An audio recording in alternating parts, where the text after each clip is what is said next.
helgen, säger Gott, och du denna mäktigen. Vi sind nämligen schwachen Dinger, der kan helfen los. Aber ich auch vom Schutz von deiner Knochen ganz groß gezogen und der Brust von deiner Barmherzigkeit geniert. Und am Schuss von deiner Leib der Gottheit abgezählt. Oh Herr, es so warm und bedürftige Schuss hin, kennt doch jeder Bedürftige zu Wohlstand. Durch den Mensch gewöhnt geht, waren all die Reich und die Denkkunst wirklich an verlassen. O göttlich Vorsehung, schenk mir Kraft, durch schwere Last zu drohen.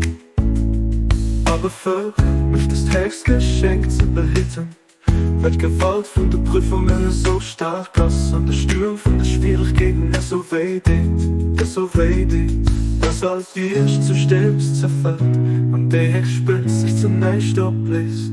Du weißt ganz genau, dass ich an meinem Herz nicht anderes sicher, weh dein Gedenken an all meine Seelen, nicht anderes begehren, weh dein Leben, erhielt mich für denen, die dich gar nicht umzudenken. Erlöst mich für immer, ihrer Wolf und deiner Schwellwohn. Du warst die gar nicht, du warst den Herr, die reichhaltig beschenkt, auch du überhaupt.